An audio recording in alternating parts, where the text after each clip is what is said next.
L-irġiel f'Malta li jkunu se jgħalqu 65 sena jirċivu ittra d-dar biex jieħdu sehem fil-Programm Nazzjonali għall-Screening għall-Aneurizmi tal-Aorta Addominali li fi ftit kliem ifisser screening tal-arterja ewlenija taż-żaq. Mindu beda dan is-servizz pubbliku fl-2022 kienu nofs l-irġiel li wieġbu għal din l-istedina. Il-konsulent fis-saħħa pubblika Sasha Rajf spjega li f'dawn it-3 snin u nofs intbagħtu 18,000 stedina l-screening tal-arterja prinċipali taż-żaq.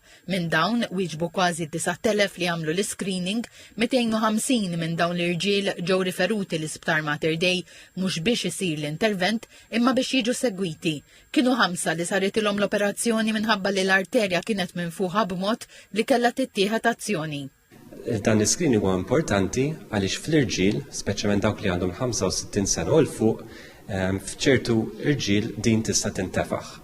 B'riżultat li jekk tkompli tintefaħ eventwalment tista' tinfaqa' u dak li jkun jiżvina u jmut dak il-ħin stess.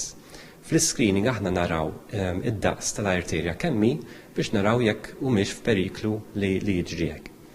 Dr. Rajf spjega li dawk li huma friskju tal-kundizzjoni li tintefaħ l-arterja prinċipali taż-żaq huma l-irġiel ta' 65 sena l fuq li jpejpu li jbatu minn pressjoni għolja jew li għandhom membri fil-familja li kellhom l-istess kundizzjoni. Sasha Rajf qal li l-screening u biss ultrasound u minn hemm tittieħed azzjoni jekk l-arterja tkun kbira. Jekk l-arterja tkun kbira biżżejjed f'tali mod li hija ta' periklu għal dak li jkun, aħna nofrulhom intervent Mater Dei.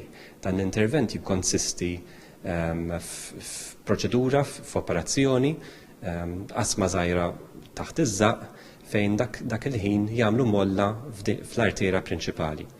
L-intervent idum ftit sigħat u dak li jkun wara jumejn ikun jista' jerġa' jmur lura d-dar.